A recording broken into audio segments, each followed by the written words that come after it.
Currently, Bangladesh, as you know, has one of the lowest tax GDP ratio.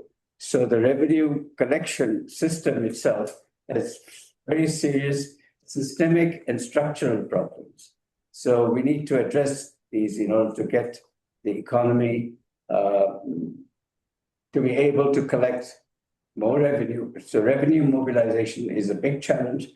And if we don't get adequate revenue mobilized, then the public expenditures are going to be constrained, and they are constrained at the moment.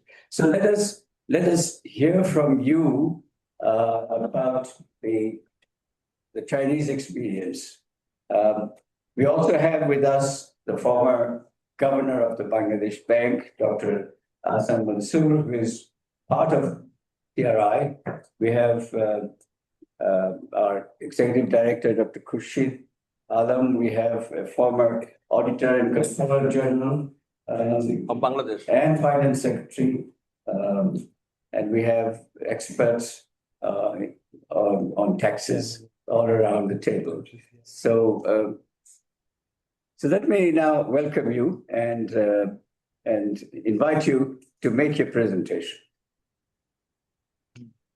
Okay. Yeah. First of all, thank you so much, Dr. Setter, and also thank you for inviting so many important colleagues and experts for this lecture. To save some time, I think I will share the screen now. Yeah, could you maybe I send a request to share, since probably you need to. Yes. Okay. Let me share the screen. Okay. Can you see the screen now? Yes. We can see the screen. Yes. Yeah. I was waiting. Okay. Yeah. So thank you. First of all, thank you so much for the invitation, Dr. Setter, and for the think tank. And I think because of the time limitation, I actually prepared quite many slides. But to save some time, I think I will not go through all the details. So I will jump through some slides. So the topic for today is about taxation system reform in China, but I will try to also include some information about the tax system and the revenue mobilization in Bangladesh. And I think as scheduled, we will have about half an hour for the discussion, right? I hope we can have more detailed discussion during the Q&A session. And here's the outline of the lecture today. Basically cover the different parts. First, the physical governance part, and the second part about China's taxation system, and the third part of the Bangladesh's taxation system. And finally, I will provide some kind of opinions and policy recommendations about the potential tax reform in future China and Bangladesh. So first of all, a very brief coverage of the three perspectives of the physical governance, right? And you can find we all know that we cover budget system, taxation system, and the intergovernmental physical relations when we discuss public finance, right? And for China's public finance system, we usually ask these questions, which I will not cover all the details, but basically this is a kind of a framework about China's public finance. We usually ask what's the revenue and the expenditure structure. Public sector assets is also a very important part of China's public finance. And there's also the matching of revenue expenditure at the central and the local level, because China have quite several government levels. And also for debt management and budget management is also a very important part of China's public finance system. And then before we go to the details, I will show some pictures here. You can find this is two pictures of Shanghai municipality, Shanghai, which my university locate. You can find that's 1987. That's 40 years ago. You can find almost no high buildings, but currently many high buildings in this area of Shanghai. This is the Pudong district of Shanghai. Actually, at that time in 1987, we have all the saying say we will prefer one bed in the west side rather than one house in the eastern side. But currently, the eastern side is very developed. The housing price in the eastern side is even higher than the western side. So, but public finance did actually make a very important contribution during the progress of infrastructure investment in China. And this is also a new picture. And these are some pictures of Beijing in 1980s. You can find the street is not very, I would say the infrastructure is not very good. Okay, but for currently you can find these pictures. We have very much better infrastructure right now. And behind this is infrastructure investment. Actually, we all know that China have a very good infrastructure, right? Actually, during this progress, local governments in China played a very important role in the infrastructure investment. I'm actually currently doing a research, try to ask why Chinese local governments have so many incentives to invest in infrastructure, and where did they get the money, right?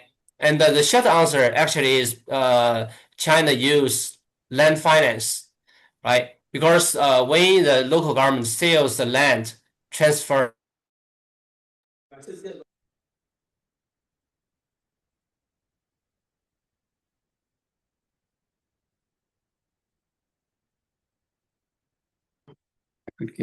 Like a message.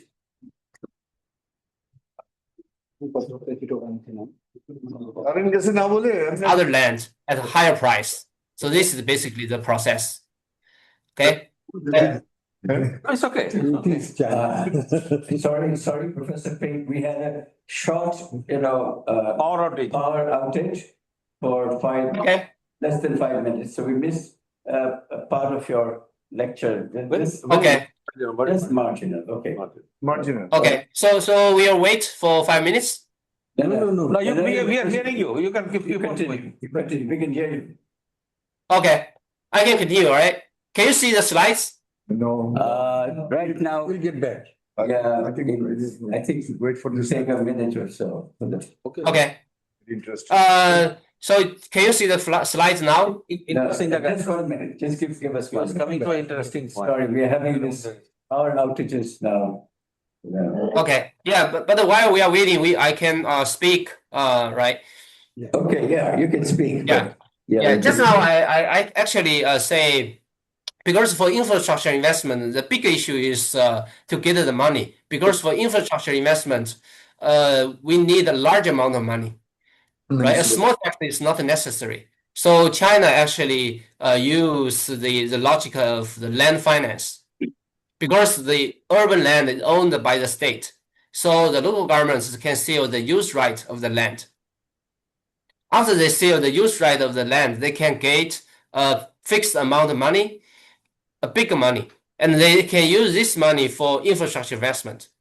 And then the infrastructure investment will promote a higher price of the other land, which the government can sell again, right? Because after they invest in the infrastructure, the government can sell the other land at a higher price, and they can get more money, right? To make this process sustainable.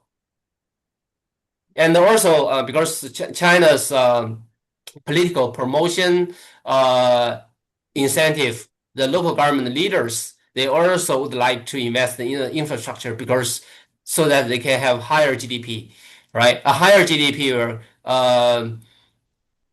bring them a higher probability to be promoted. So this is basically the logic of infrastructure investment in China. So yeah, definitely public finance played a very important role behind this. Okay. Yeah. Yeah. Can you see the slides now? Yes, we can see. Okay. Yeah. I also pull up some key data information about Bangladesh. I think because you should be very familiar with this data, so I will not go through the details. And this is the total GDP of both China and Bangladesh. You can find the trend because I use a different scale on the right, so you can find the two lines can be together. And this is the percent change, right? This is the I think I show this data to show you that I would say before 2012, China actually enjoyed a very high GDP growth during the past 2 decades, right? 2 or 3 decades. And during this period, China enjoyed a very high GDP growth. And this high GDP growth do bring a large amount of money, tax money, to the government. So later on, I will also show you the tax data of China, which means with the high GDP growth rate, China's tax revenue also increased rapidly during this period. Okay. Yeah, but during recent years, you can also find, because this data is from IMF, right? So the years after 2026 is the predicted data. You can find that based on the IMF data, the predicted GDP growth rate in Bangladesh is quite high, right? It's higher than China. So the problem will be, can the government transfer the high GDP growth to the revenue mobilization, right? This is also the topic for today. And this is the per capita GDP of both China and Bangladesh in US dollars. You can find that. So currently, this year, 2026, right? 2026. This is the year of this year. The per capita GDP by IMF data of Bangladesh, it will be about $3,000, right? It is in US dollar. So this year for Bangladesh, 2026 will be about $3,000, right? And in which year China was $3,000? That was 2007 or 2008. 2007, 2008. So that was about 20 years ago. So it means 20 years ago, China had a very similar per capita GDP as Bangladesh today. So it means maybe Bangladesh can use another 20 years, right, to catch up, will achieve the current per capita GDP of China. Yeah, so it's kind of to make this comparison in the timeline, right? You can find China 20 years ago, China, we have about similar per capita GDP as Bangladesh today. And this is the information of the tax revenue in China. I provide some historical data first, then I will provide some updated data, right? You can look at the tax GDP ratio in the data in the figure. So you can find actually the tax GDP ratio was relatively stable before 1985, right? And in 1985, it has a jump, right? And this jump actually does not necessarily mean the government collect much more revenue, but actually due to one reform. The reform is called the transfer of profit to tax. It means before 1985, for the SOEs in China, all the SOEs in China, they submit the profit to the government. And after this reform, they don't need to submit all the profit. Instead, they pay corporate income tax.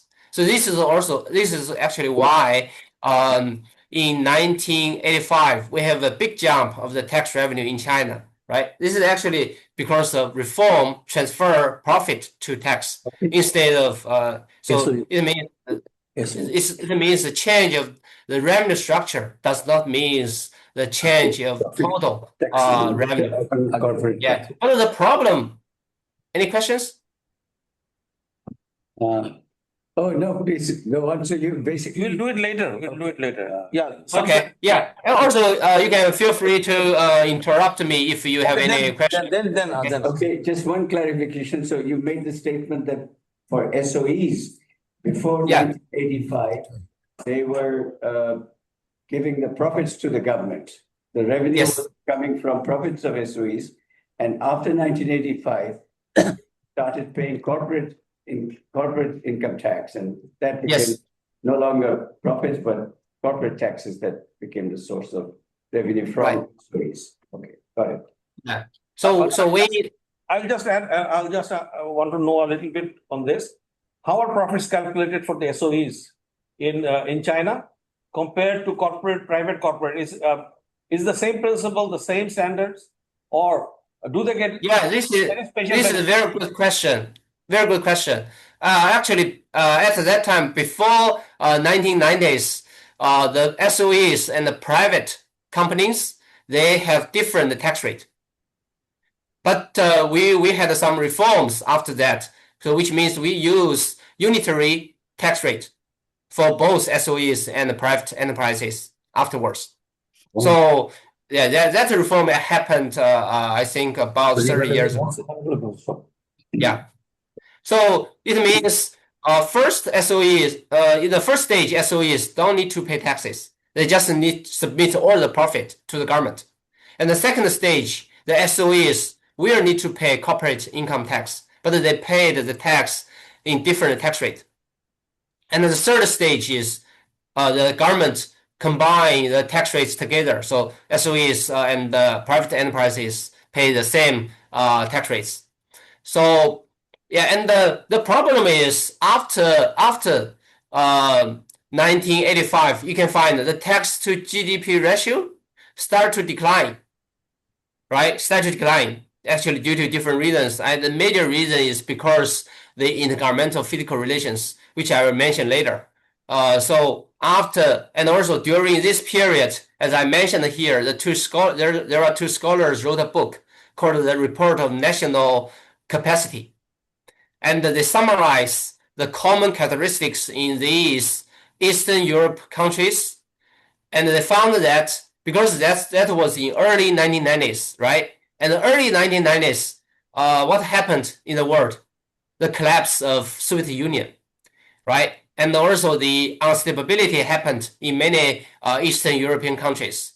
And these two scholars summarize phenomenon in these countries, and they found that in those Eastern European countries, the revenue to GDP ratio is very low.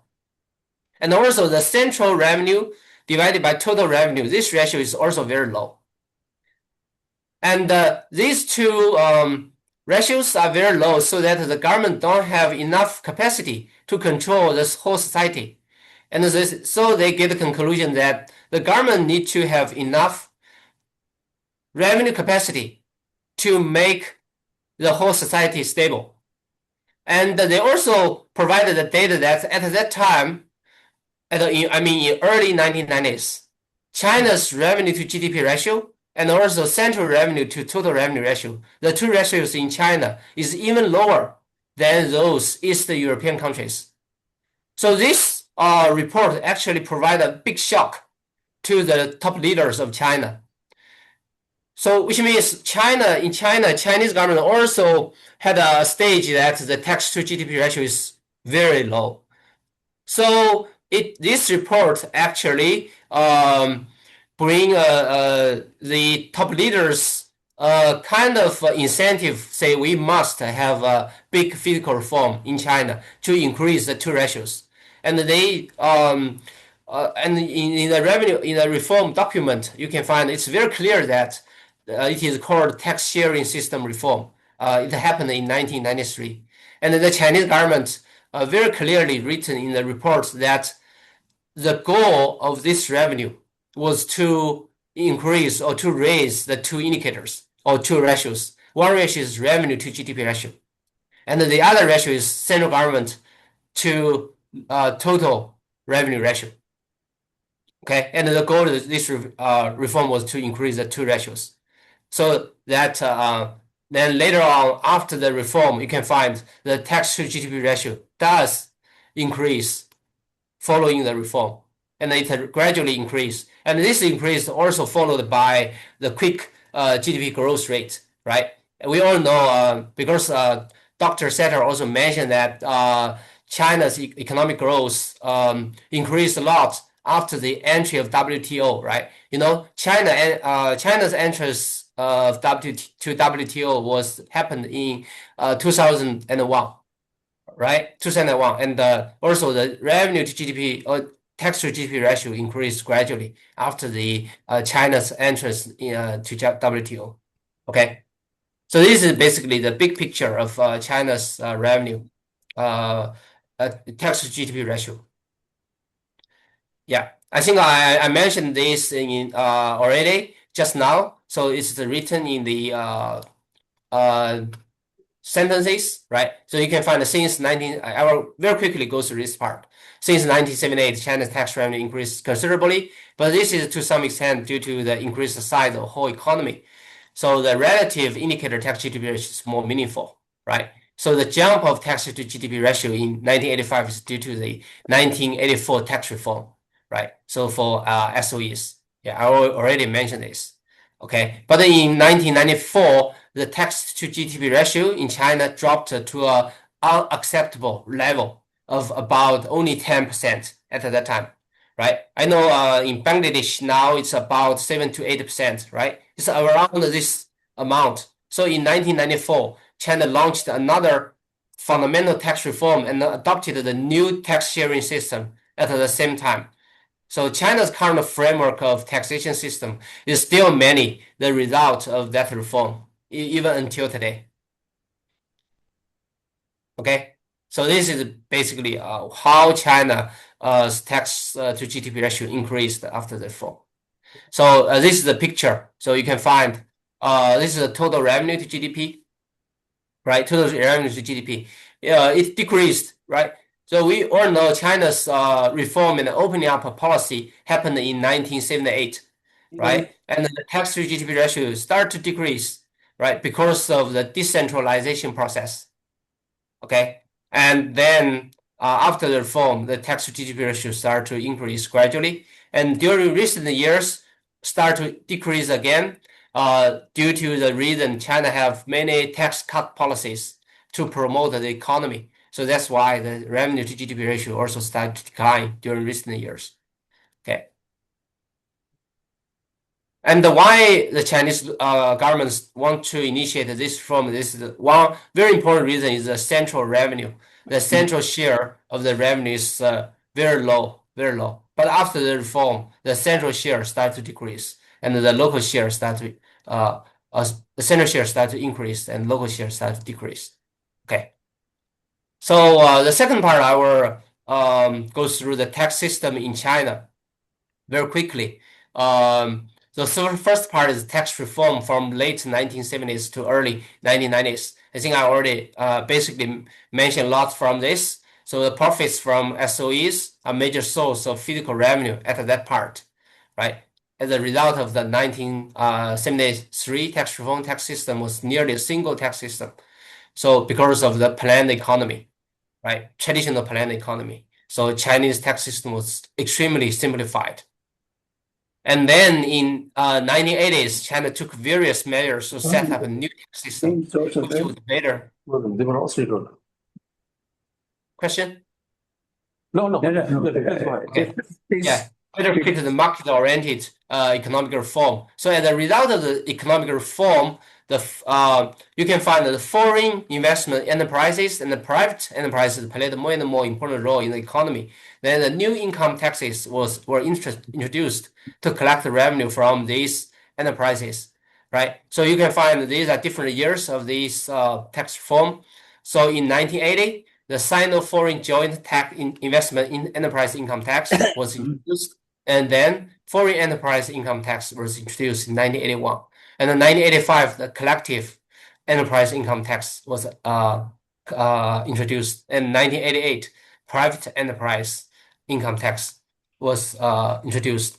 And after that, we also introduced the state-owned enterprise income tax in starting in 1985, right? So you can find, in addition, start changing the way to collect revenue from SOEs, right? So in 1983, began to levy 55 enterprise income tax on SOEs. So previously, they did not need to pay income tax. Instead, they have to transfer nearly all the profits to the government. Okay. So because in this year, it was a pilot. So this is, but in 1985, all the SOEs need to are covered. So this is also why in 1985 the tax to GDP ratio jumped. Okay.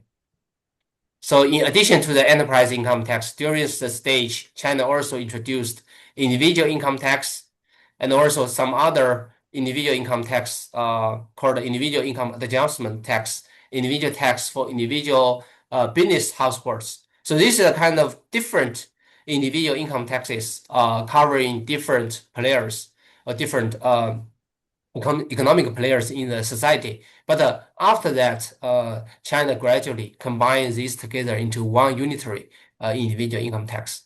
So in 1984, introduced the new turnover tax, including product tax, business tax, and the value-added tax. So you can find China was introducing these new taxes step by step.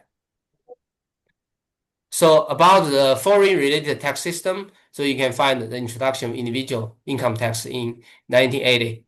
To save some time, I will not go through the details here. Okay. So in summary, during this time period, the single tax system adopted in the traditional planned economy had been replaced by a new tax system based mainly on turnover tax and income tax. But the new tax system gets more and more complicated and brought more and more distortions to the economy. So, in addition, the ratio of tax revenue to GDP and the central government's share in the total tax revenue kept declining. So it means a fundamental tax reform was inevitable.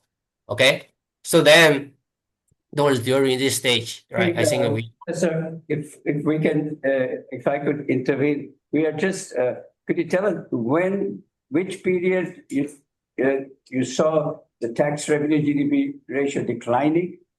What was the period?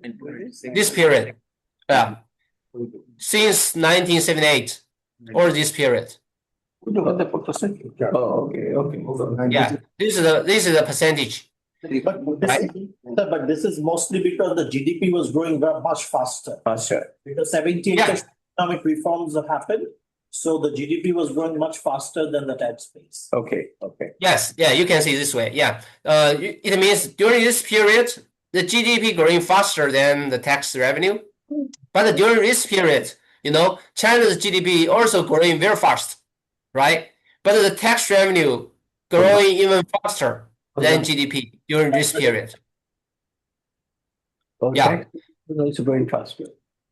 Yeah, I will show you some data later because you can find during this period the tax revenue growing very fast. In some years, the growth rate of tax revenue can reach about 20 to 30%. This is very high. 1994 is the basic turning point. Is the basic turning point for in terms of okay. Yeah. Yeah, 1978. That's because starting from 1978, China started the opening up and the reform policy. Absolutely. Yeah, transition from the planned economy to market economy. Sure. Okay. Yeah. Okay. Yeah. Okay. Thank you. So this is a big picture about the long stage about the central revenue and the central expenditure. I think this is a physical relation picture, so I will not go through the details. Yeah, and this is I show this picture. That's actually because I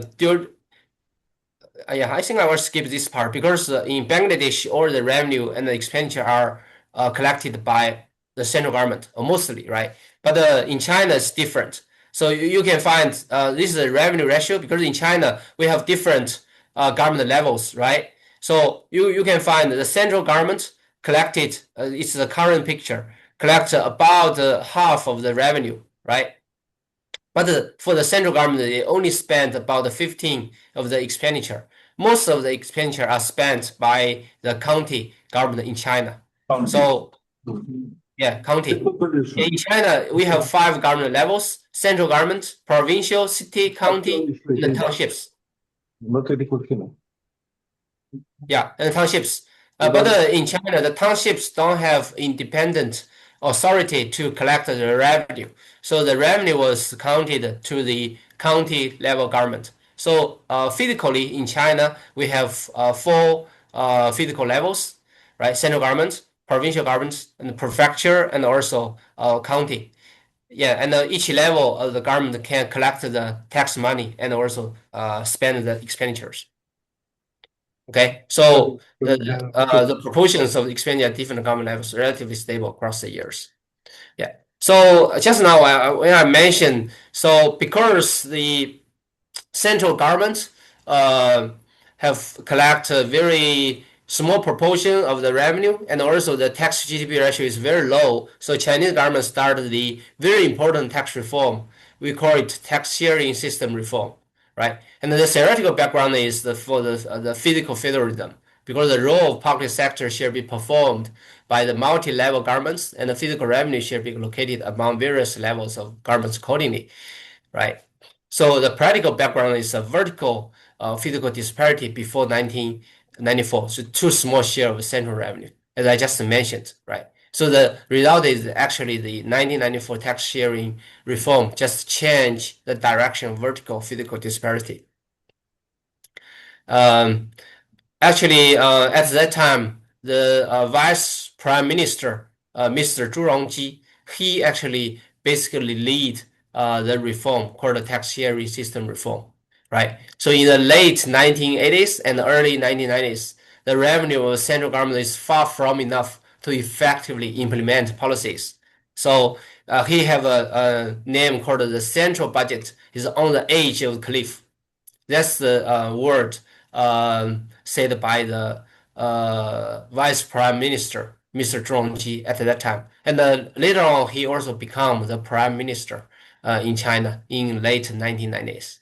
Yeah, and he said, without reforming the present fiscal reform, there will be no central budget anymore. Yeah, this is the reason is also because during the first period of China's reform, the decentralization is a major trend.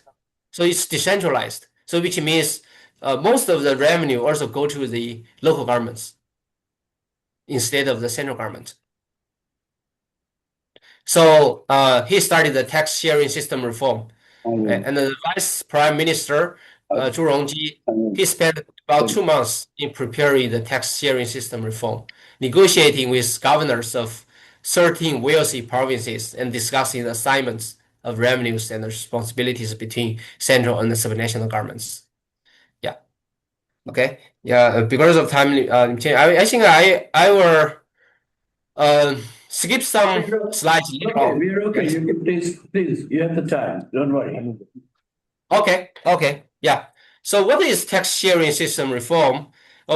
As a tax sharing system is a contract between central and the subnational governments to assign revenue or taxes according to their responsibilities they undertake. So the present agreement was reached in 1993 and was effective since 1994. Okay. So basically, based on this reform, they divide the responsibilities into central government and local governments. And here local governments means the different provinces. Okay, so responsibilities of central government including these: defense, foreign affairs, and etc. And these are responsibilities of subnational governments. Yeah, many the provincial governments and the sub-provincial governments, right? Including the operation of local governments and also the service provision of the major public goods and public services. Yeah, and based on this division of responsibilities, another very important reform is a revenue division. So the reform divide the different taxes into 3 parts: one part is the central tax, the other part is the local tax, right? Central tax, local tax, and also the third part is the shared tax. So these are the taxes for the central government.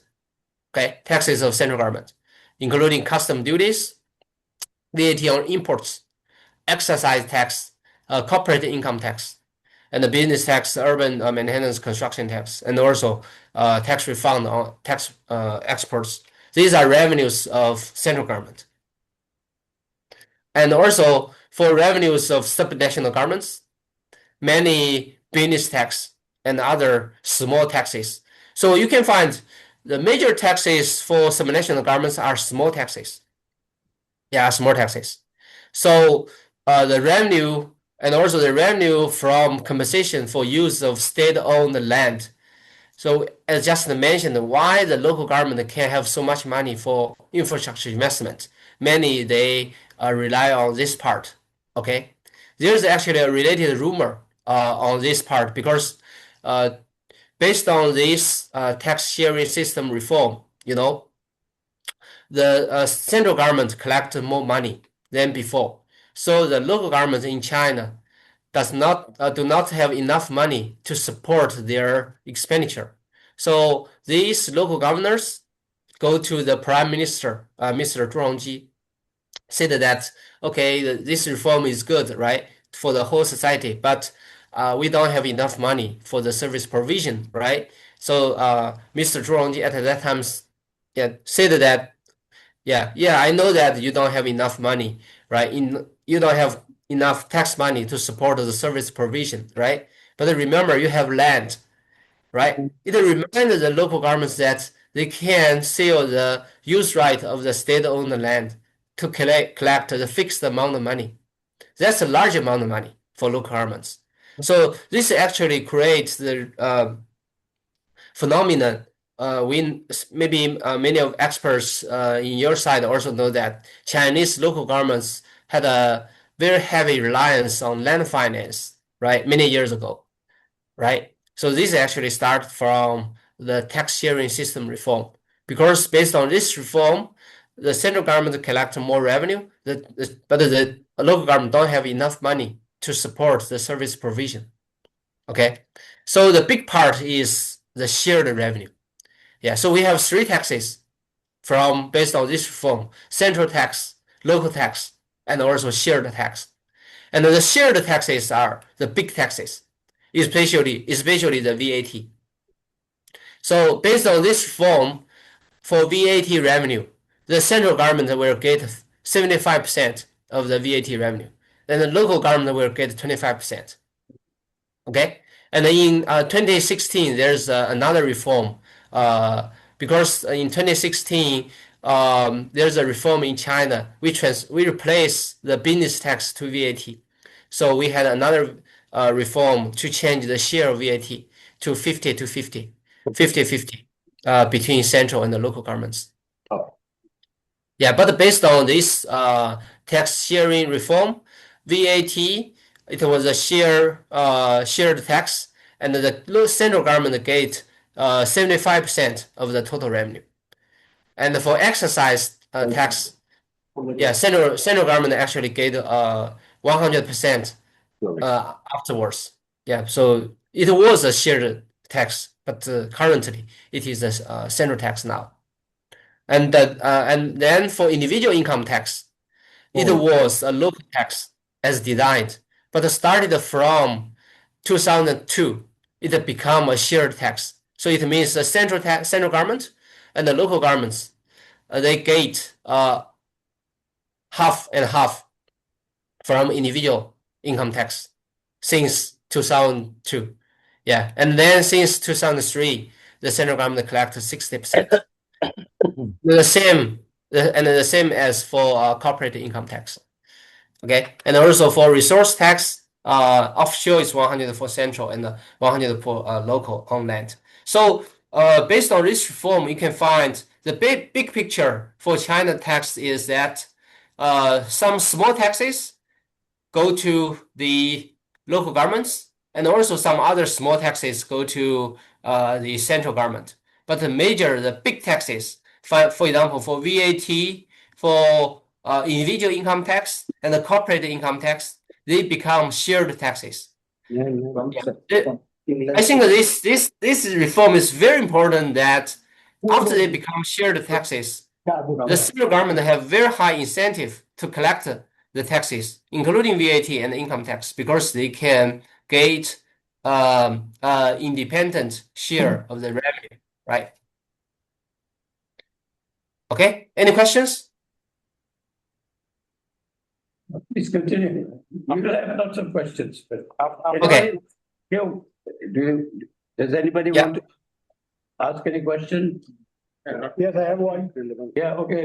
Senior journalist, Mr. Manohar Hussain, I'd like to ask a question. Thank you. Yeah, thank you.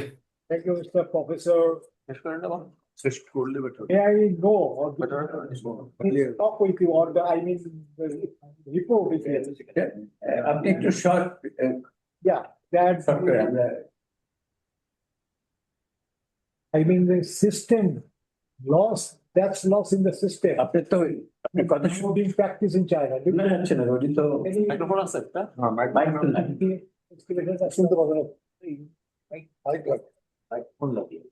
যাচ্ছে না?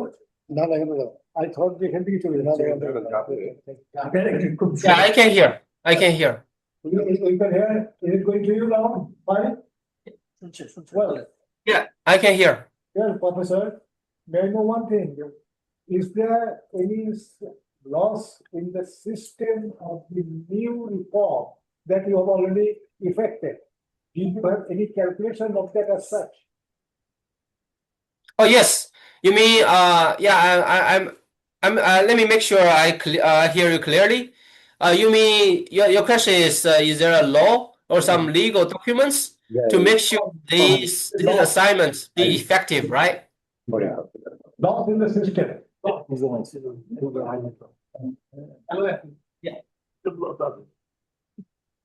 Yeah, these are become actually legal documents to make sure that the tax revenue will be assigned according to the division.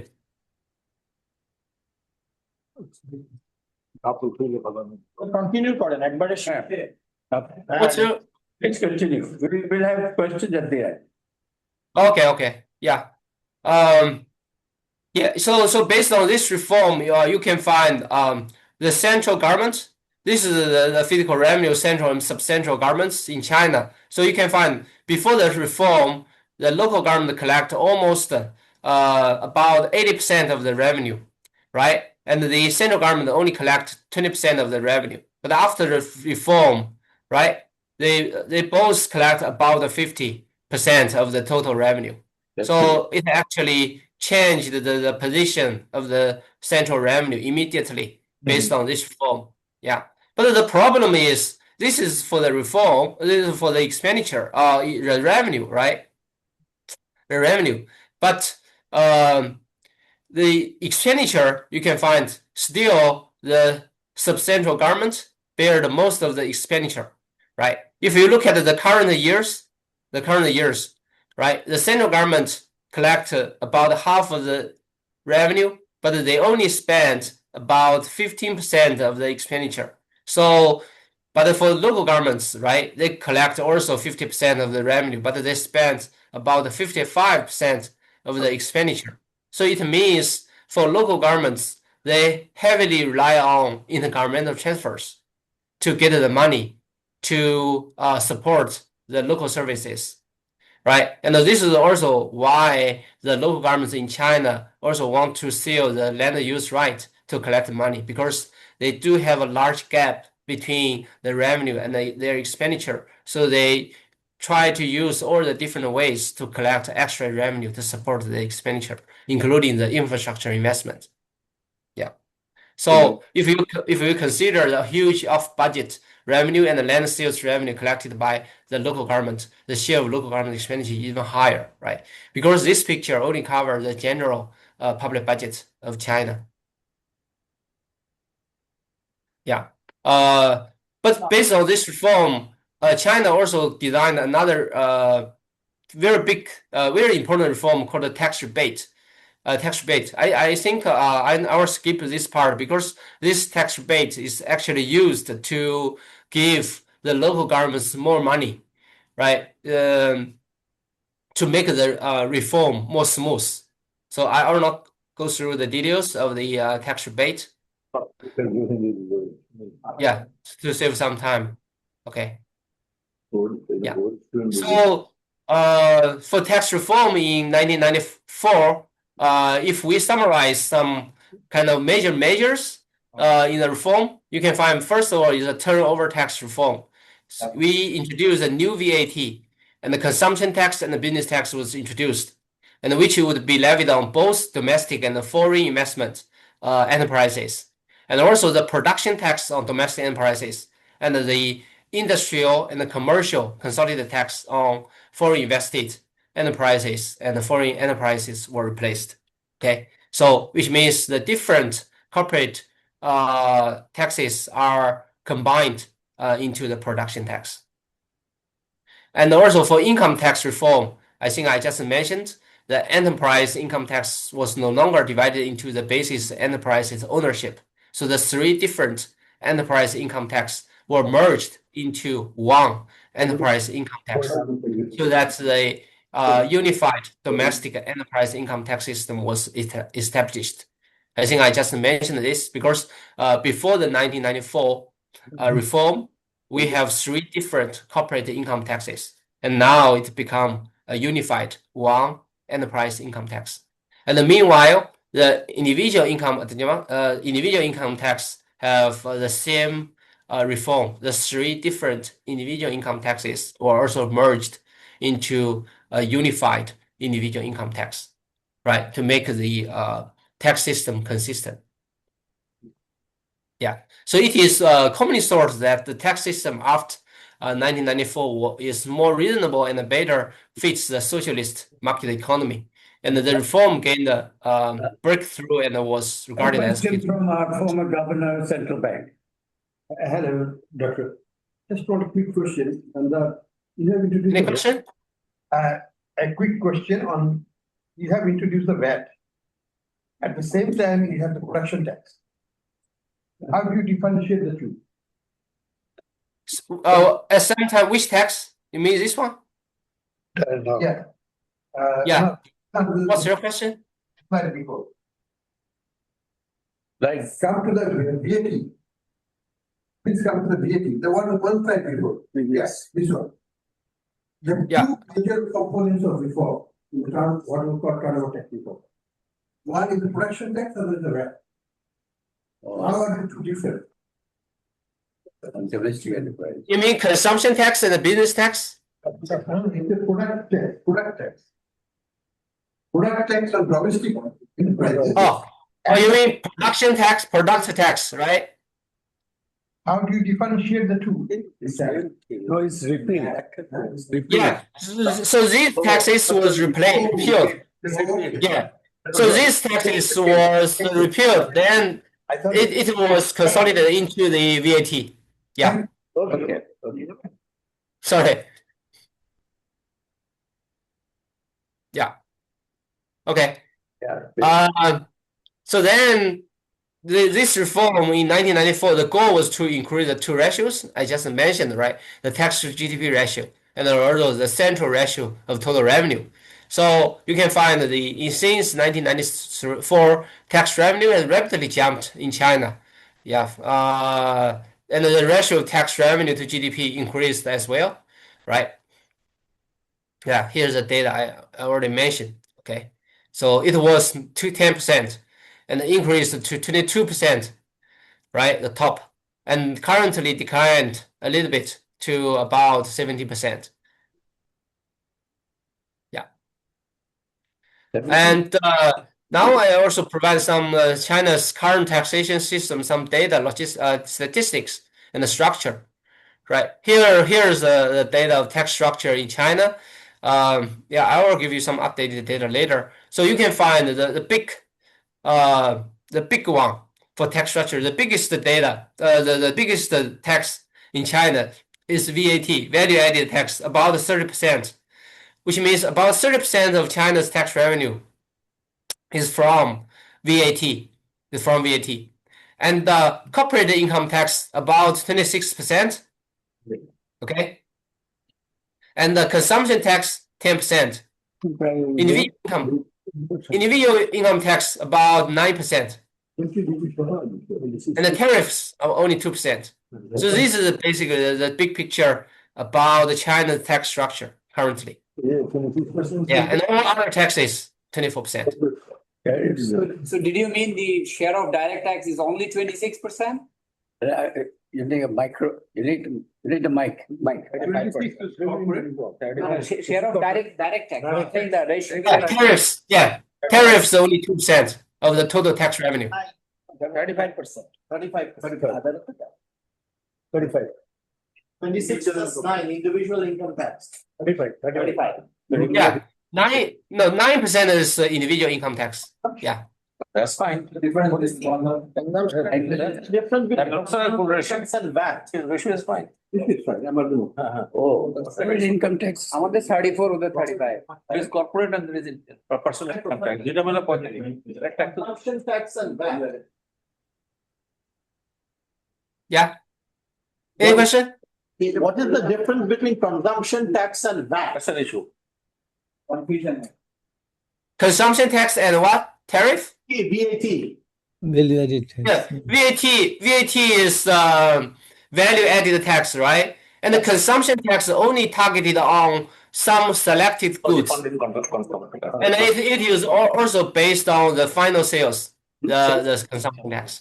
it is like a sales tax. It's a double taxation. It is a double taxation. It's a similar, it's a little bit similar as sales tax in the US.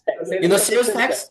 Oh, but it's also different because consumption tax only cover all the 18 types categories of the goods. ওইটা আমাদের ওই যে there is no refund process. There is no refund process. Yeah. So The tax system on a triple tax. Okay.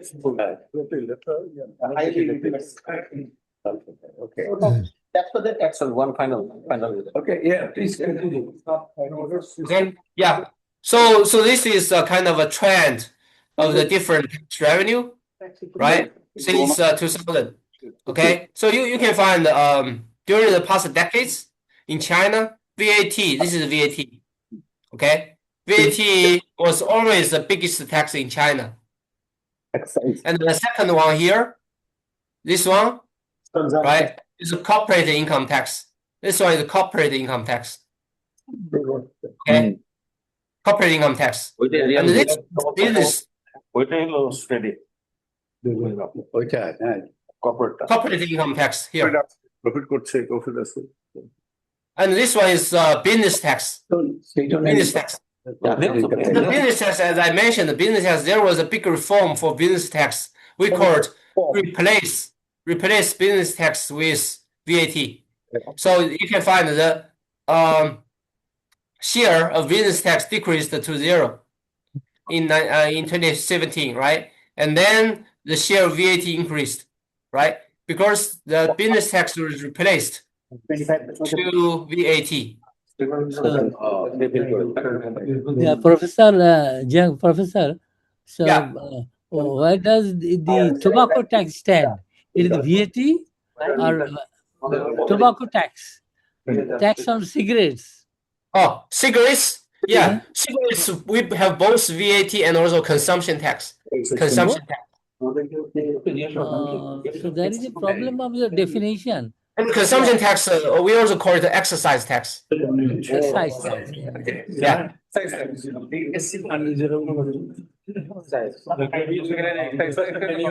Yeah, what is the contribution of tobacco tax in total tax? Yeah, it's a big amount. Cigarette? Yeah, cigarette tax is included in the exercise tax.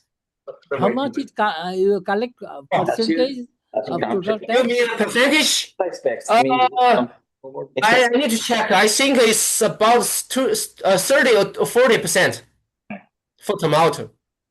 corporate tax হচ্ছে Another question.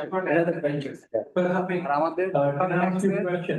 75% personal income tax Business tax and then you have 25% of the CIT, corporate income tax. And And if so, what is the difference between business tax and CIT? Oh, you mean the business tax and CIT, right? Yes. Yes. Yeah, because CIT, corporate income tax, only based on profit. And the business tax is based on sales revenue. Yeah. So the business tax was based on sales revenue, right? And the VAT is based on the added value. So we do find that there is some overlap there. So that's why the Chinese government started the reform, replace business tax with VAT. So now, since 2017, we don't have business tax anymore. what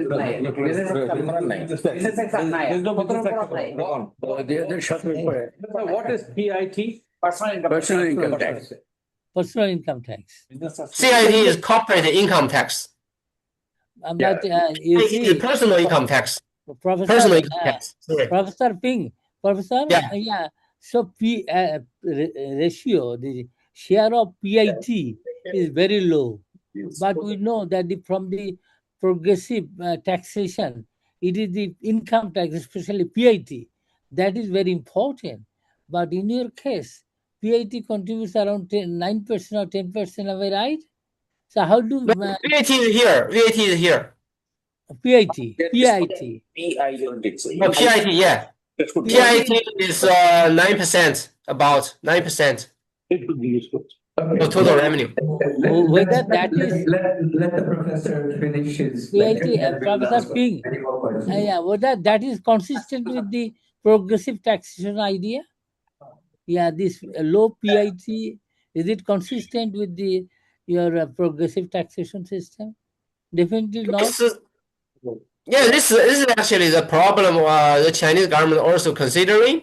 You know, we actually have very relatively high progressive tax rate for personal income, right? But the problem is for personal income tax, we don't levy enough tax revenues. You know, because there's also the exemption is a big problem. We also have quite many exemptions for Chinese personal income tax. So this is also why one of the reasons why the personal income tax is not very personal income tax revenue is not very high in China. Okay. Thank you, Professor. Please continue. Yeah.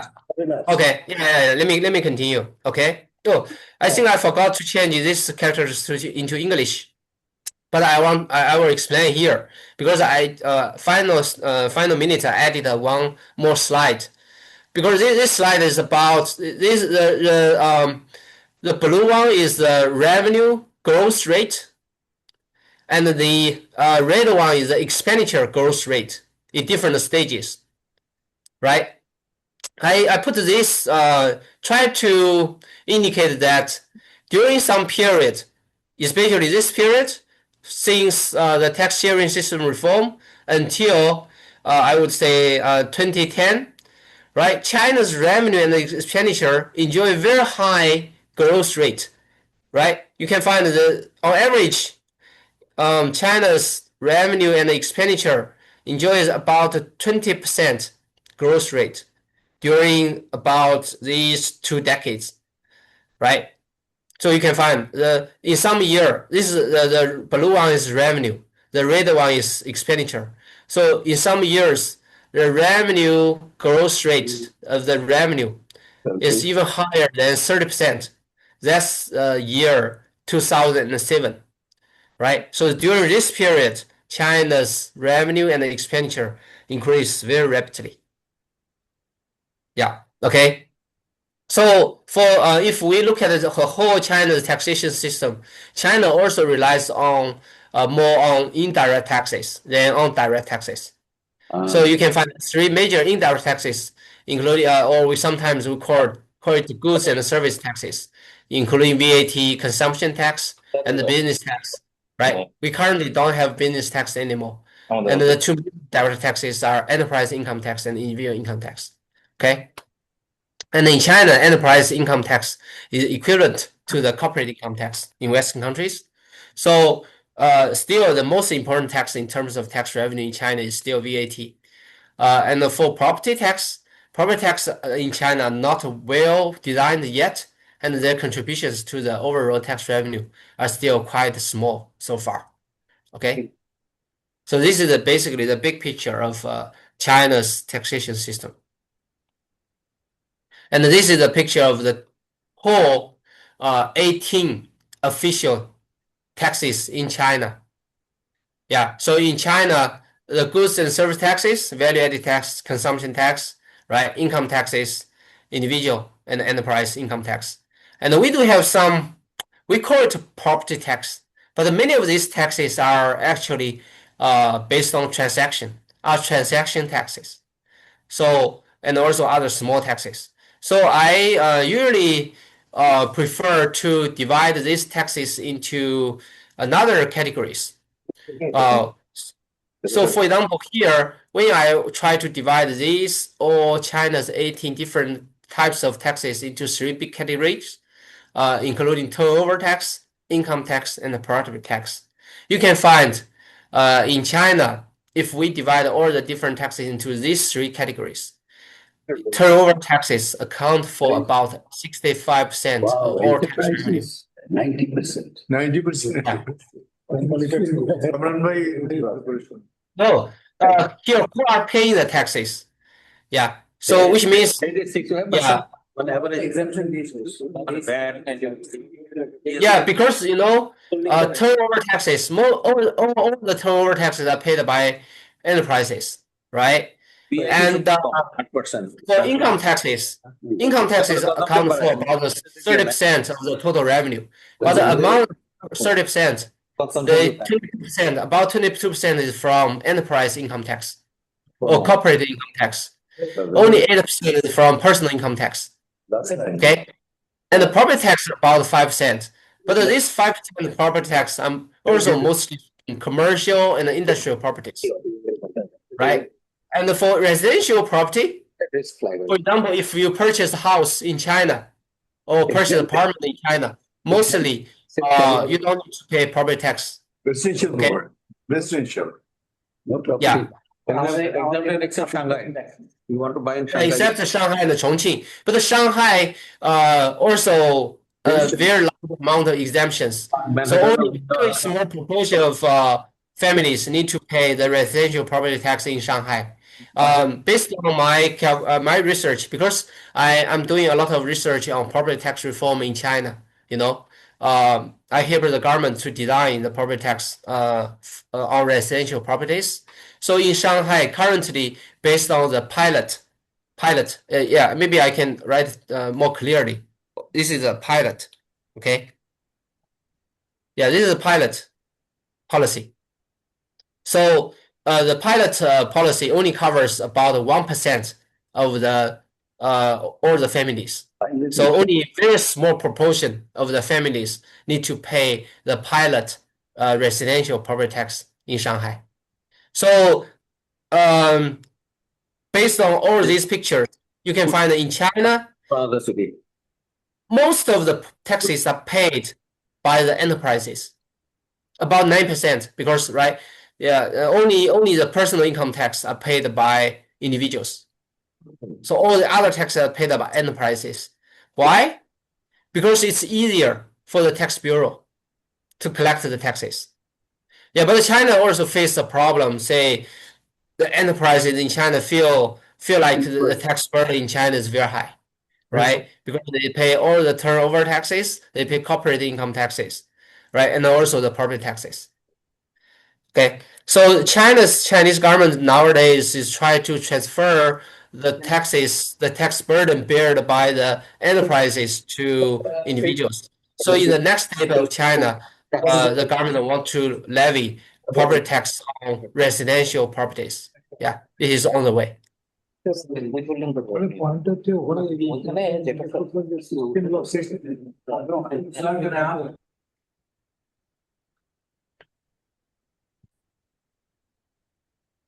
No?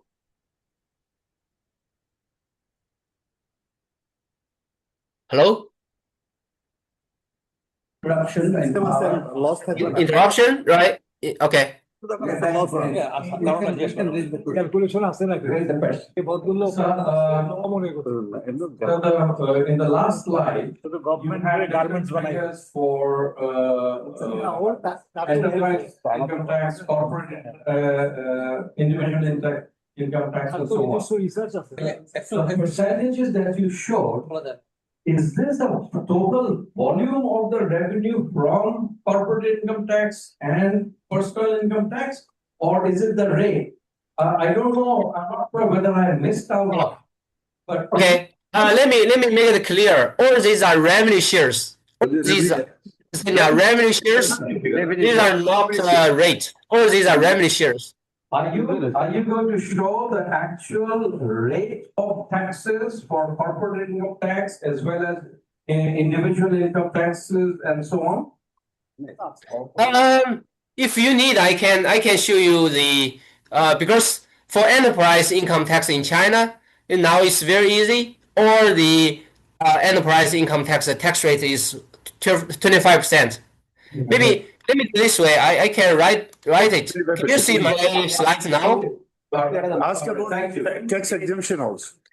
Are there You see? Yeah. For example, corporate income tax, the tax rate is 25%.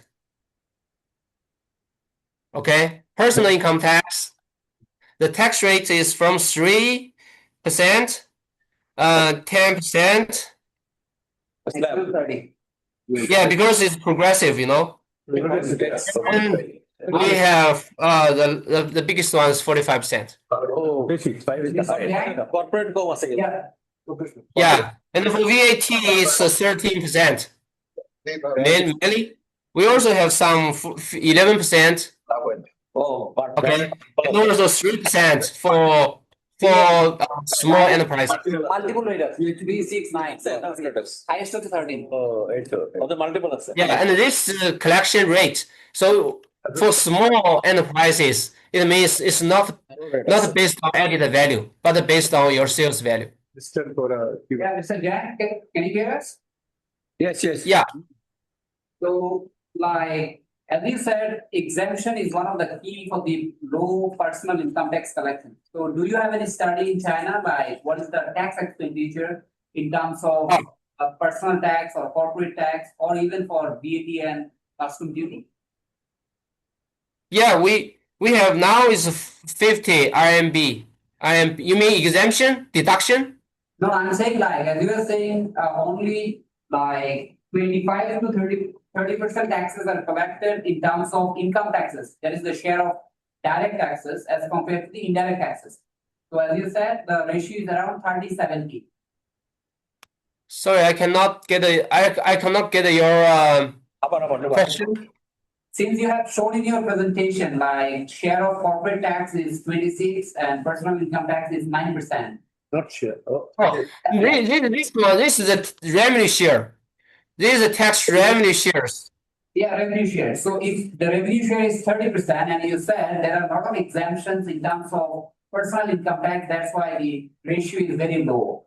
So I would like to know whether you have done any study, what is the tax expenditure for income tax, VAT or customs? Okay, we're talking of tax expenditure. That means these exemptions in direct taxes or corporate taxes or personal income tax. Do you have any idea of these exemptions? Yeah, in China, this is a deduction. This is let's say monthly deduction for personal income tax. Okay. It's 5,000 RMB per month. Only corporate. Okay. That's what I use here. Okay. Redirect the question. Yeah, and corporate income tax, there's no specific deduction. It's just based on profit. Okay. Based on profit. Based on profit. Are there any exemptions in the corporate income tax? No. I think exemptions, let me say this way, happened for some high tech Very restricted. Very companies. Okay, very restricted. Hello, my incentive, I think. is not. Yeah. Okay. Yeah, not normal companies. No. Thank you. Please continue. Yeah. And Okay. in Yeah. 5 These minutes, are, we start. yeah, and these are the tax revenue shares. Yeah. So then you can have a big picture. Questions in 5 minutes. Yeah. I think আসল জিনিস এগুলো লিখছেন। Yeah, maybe I will continue and then we can postpone the question later.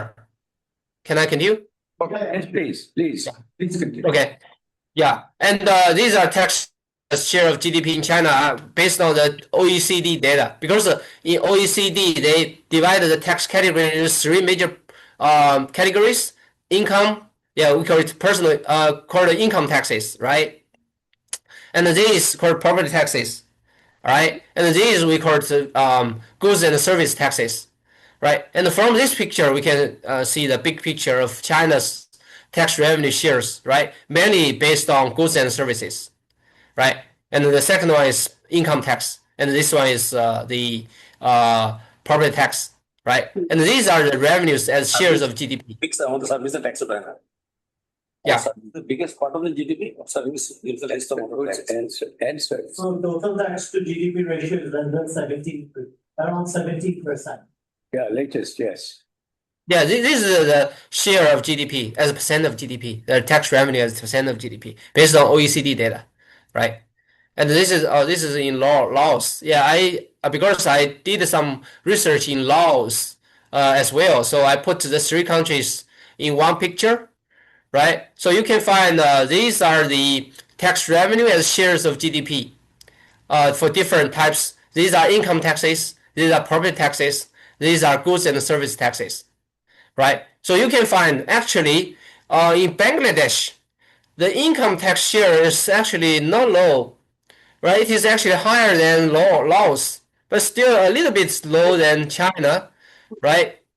But the taxes on goods and services, the revenue share as percent of GDP is lower, right? It's lower than China. It's even lower than Laos, right? So my recommendation is actually if you look at the transaction tax, so if you put these data into 100%, right? So you can find China income tax, property tax, transaction tax. If you put them into 100%, right? So among the 100%, more than half are transaction tax, right? It's based because it's based on OECD data. It's a little bit different if when I based on China's domestic data, right? So you can find the transaction tax, the transaction tax. It's Swiss balance. It's comparable. Yeah. Please proceed. Yeah, so based on this is based on the OECD data. Maybe the data are not very precise, right? Yeah. But this data, the property tax in Bangladesh, there's no data for the property tax in Bangladesh. So it's so here I just put the 0. But based on this picture, I want to kind of give an argument that the when the tax to GDP ratio in Bangladesh is low, still there's a room for goods and service taxes to increase, right? Instead of focus on income tax, we can still kind of think about to have some reform to collect more taxes on goods and services.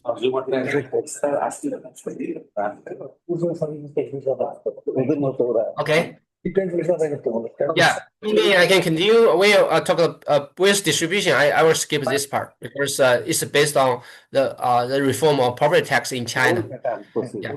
Then for tax legislation, tax laws and tax treaties. So in China, we do have a kind of comprehensive tax laws. So currently China's domestic tax laws include the tax laws published by the National People's Congress or the Standing Committee, and the regulation NPC means National People's Congress, and the regulations published by the State Council, the rules notice published by the Ministry of Finance and the State Administration of Taxation or the General Administration of Customs, and some local regulations. So it means for China, the tax laws, we have many different tax laws in different government levels. But nowadays, we do have kind of combine them together to have different tax laws. When we say tax law, always it is from National People's Congress or the Standing Committee. But for State Council or Ministry of Education or State Administration of Taxation, they only can issue some regulations or rules or notices. Okay, so when we say it is tax law, it only can come from National People's Congress in China. Yeah, when we have the other department of the government, they can only issue regulations, rules, or local regulations and rules. Okay. So that's the separation. Yeah. Okay. Yeah. Okay. So in China, so you can find in total we have 18 taxes, right? Just now we mentioned. For the 18 taxes, among the 18 different taxes, 14 of them already we have tax law. Okay, tax law for these 18 taxes. For the other 4 taxes, for the land appreciation tax, consumption tax, and also house property tax, urban township land use tax, these 4 taxes, we don't have tax laws yet. Okay. So, but we do have some regulations, rules, or notices. So, which means the government levies these taxes based on the regulations instead of laws. Okay, but the Chinese government plan to transform all these tax regulations, notices into laws. Okay, so currently they already finished 14 taxes, and the other 4 taxes are on the road. Okay, and the VAT, you can find the VAT become law quite late. Okay, quite late in 2026. Okay. Yeah, so VAT was levied based on regulations. Yeah, it become a law in 2026, quite late. Okay. Yeah. Yeah. So then maybe because for Bangladesh taxation system, you are the experts. I only collected some information from the tax report Dr. Setter sent to me, and I may also provide some comments on that. So you all know Bangladesh tax to GDP ratio around 6 to 7%, among the lowest in the developing world. Second, shrinking fiscal space or at a time, right? And instead, comprehensive restructuring tax is required. Yeah, this is the from the report. I will not go through the details because you are the expert. And in the expert, they summarize 3 kind of challenges, right? The first one is the tax base is narrow and heavily enrolled by exemptions, right? And the second one is tax administration remains fragmented, largely manual, right? And the third, the tax structure is unbalanced and insufficiently progressive, with excessive reliance on indirect taxes. So these weaknesses reinforce each other, right? So this is the 3 challenges mentioned in the report. I do also provide some data. This is the revenue as percentage of GDP based on the data from IMF. Okay, IMF. So based on the IMF data, so you can find the tax to GDP ratio in Bangladesh is very stable, very stable. But in China, it is actually fluctuated, right? The tax revenue to GDP ratio, it was high, then decreased, right? Decreased, as I just mentioned, and increased again, and it becomes stable recently. Steady poor. Yeah. Or fluctuating rich. Yeah, these are the data. These are from the data from IMF, okay, International Monetary Fund. Okay, right. Okay. Yeah, maybe it's not very precise, but it can show us the trend. No, it's quite okay. That's really actually. And these are the expenditure share expenditure share of the GDP, right? You can find it in China, the expenditure share of GDP is very high recently than before, right? But for Bangladesh, it is also relatively stable, around 10% for the expenditure share. Yeah, and then this is the debt share as a percentage of GDP, right? You can find the debt share. Currently, China, the government debt as a share of GDP already reached about 100%. Yeah, but Bangladesh still low, still only 42% is acceptable, right? Professor, that's central government debt. Yes, yes. Otherwise, It's all government, general government, including central government and local governments. All governments together. So this is central. Yeah. Local government. State It's government. including all general governments. But Yeah. we see certain data says it's 200%, 250%, is it? No, China's. China? No. China's debt is not that high. 250%, that's Japan. Japan. Yeah, that's Japan. In China, it's currently about 100%. Yeah, based on some estimate. Yeah, but for the prediction, you can say this is a prediction. Yeah, because the years after 2026 is based on prediction of IMF. Okay. Okay. Yeah. So these are based on prediction. What is the interest rate burden on your budget expenditure? What is the interest rate share of your expenditure? You mean the expenditure share as a percentage of GDP? China? Here. Yes, about 30. No. Yeah. The share, the interest rate expenditure share. So the amount of money you're. You mean interest rate? Not high. Not high. Yeah, not high.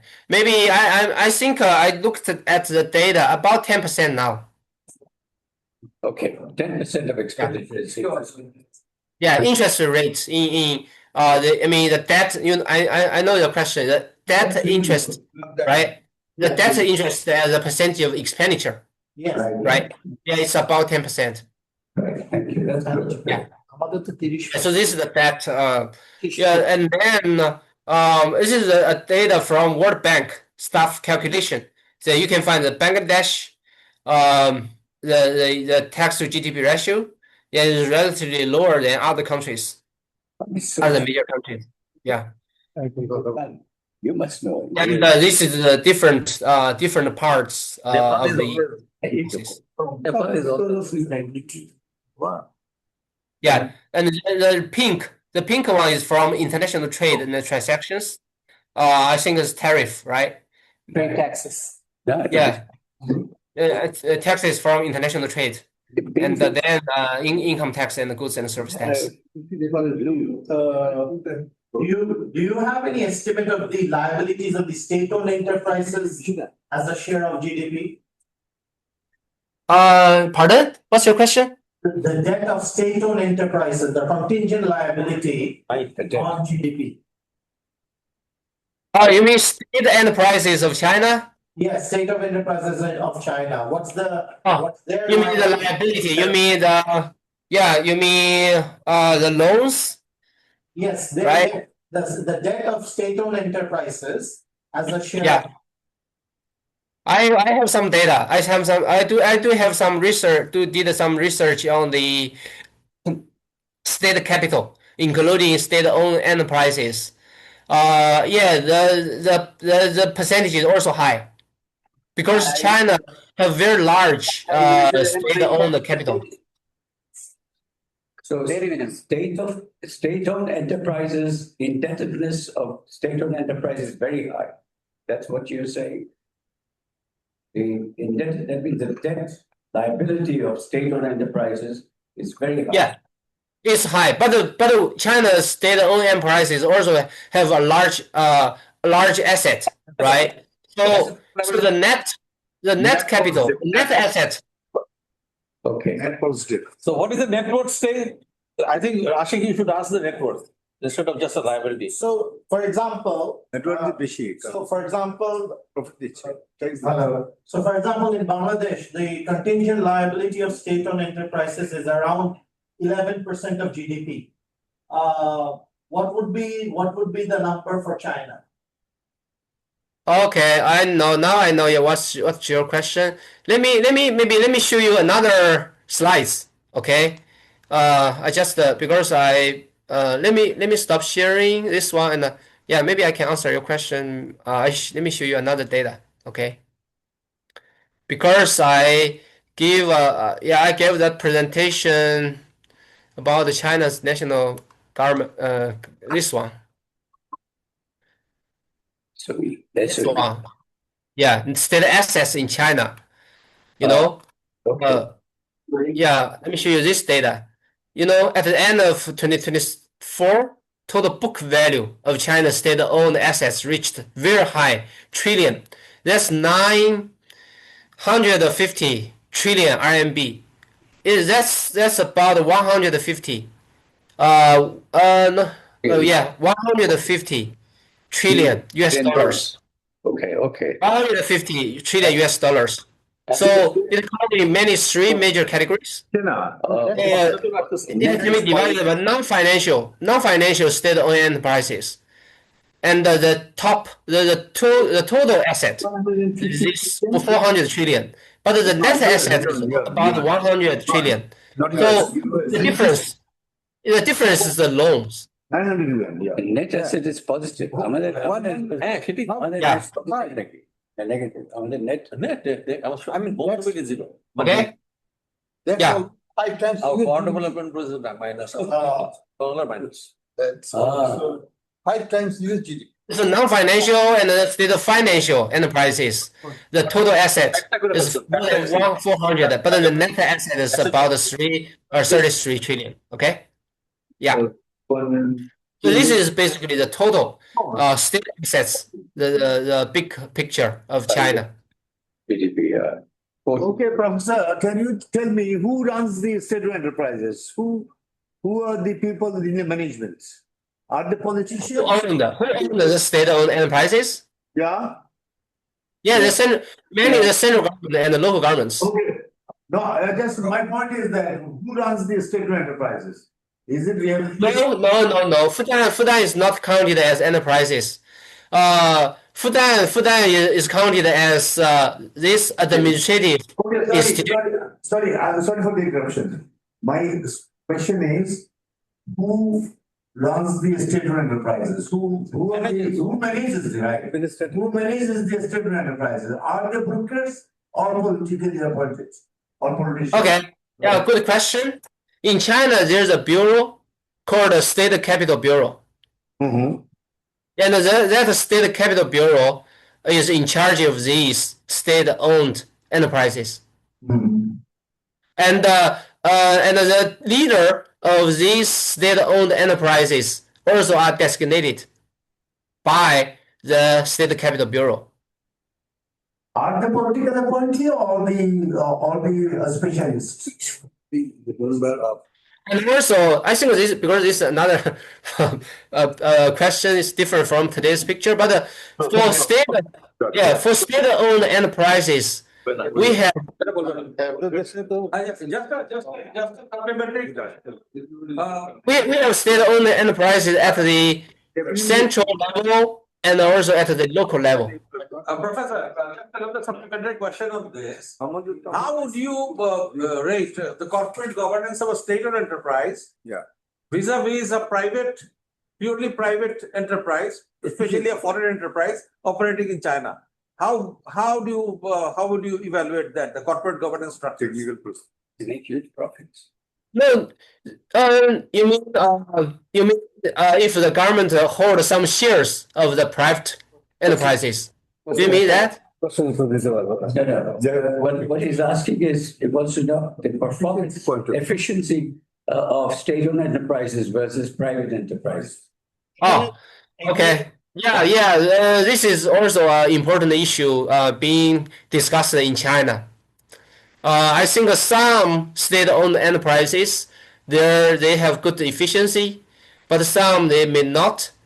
So for state-owned enterprises, the government want to use some performance evaluation criteria to kind of evaluate these leaders of the state-owned enterprises, kind of to push them to increase the efficiency, because it's a kind of comprehensive indicators included in the performance evaluation. Yeah, for example, and how many profit, what's the return rate, many indicators. So the government uses indicators to evaluate the managers and the leaders, and then to push them to increase the efficiency. Okay, that's very interesting because it looks like China has state-owned enterprises that are generating profits year after year, significant profits, and they pay a significant amount of taxes also. So this is very unusual in Bangladesh. State-owned enterprises are Right, correct. Yeah, Dr. Setter, your judgment is very correct. Actually, Chinese SOEs, they contribute a lot to the tax revenue of China. But other debt is not reflected in the national income. They have a very high debt. That's a very interesting question because even the World Bank's assessment of state-owned enterprises around the world is that state-owned enterprises do not run efficiently, and they mostly run at losses. But China looks like it's an exception. State capitalism. So, Yeah. Any further question?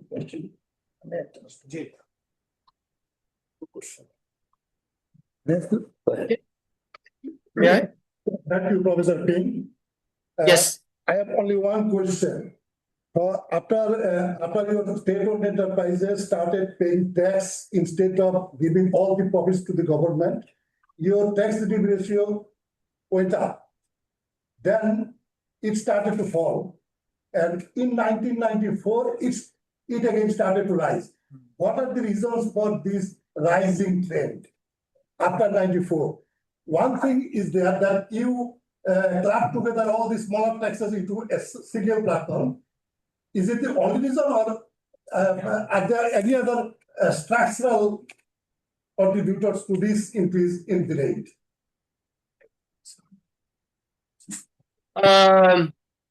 So let me repeat just to make sure I catch your question.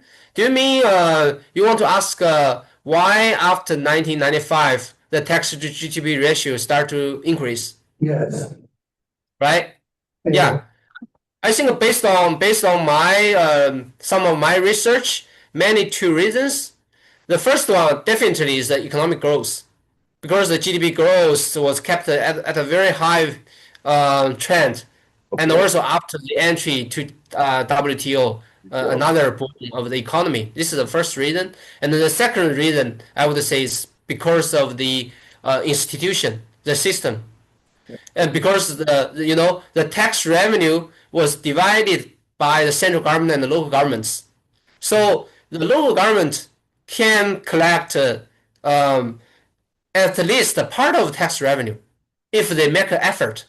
So it actually provides an incentive for the local governments to collect the revenue, collect the tax revenue. This is also one of my kind of recommendations, which later on I want to say to Bangladesh, because in Bangladesh all the taxes are collected by the central government.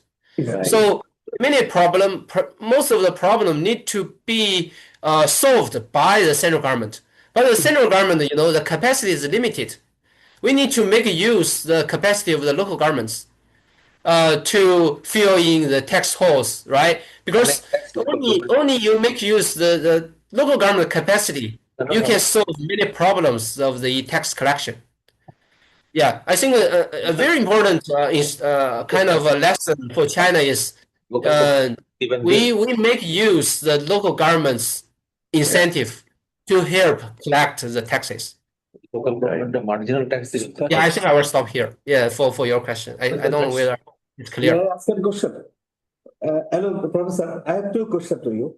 What you have presented, I saw that tax for the local industries and Chinese industries is different, or at least you have named these tax differently. The tax for the local Chinese company and the overseas companies in China Oh, it was different. Currently, it's the same. Currently the same, okay. Yeah. Currently, it's the same. I think it's already been the same since 30 years ago. Okay, now, my second question, exceptional point, they have to be the same. Professor, what is the structure of the VAT rates? I am assuming that all of China does not have one single VAT rate. Is that correct? Multiple rates. Yeah, for VAT rate, we have many three different rates. I think I can share the PPT again. Share the slide again. Let me. Can you see the slides? Yeah, just now I wrote the tax rates here for VAT, right? The normal VAT was 13%, and it was 11% for some industries. Oh, I forgot one, and 9% also. We have 4 different tax rates. 9% and then 3%. Chapter. Yes, 13%. Many for most industries, 13%, 11% and 9% for some industries. For some banks or financial industries, and 3% for very small enterprises. And the 3% is not based on the added value, but it's based on it's called a collection rate. It's based on sales value. Okay, this for the VAT tax rates. Okay, thank you. Yeah. I noticed that you have, and we've spoken about this before, VAT and consumption taxes. So in some cases, VAT and consumption taxes are levied on the same goods and services? Yes. We have both VAT and the consumption tax. And consumption tax only being levied for some categories of the goods, not for all industries. Yeah. Supplementary. But they can be levied on the same goods and services, both of them? Depends on I would say depends on the process. So VAT is levied on the process, and the consumption tax is levied on the sales process. So consumption tax is levied on the final stage. Double taxation. So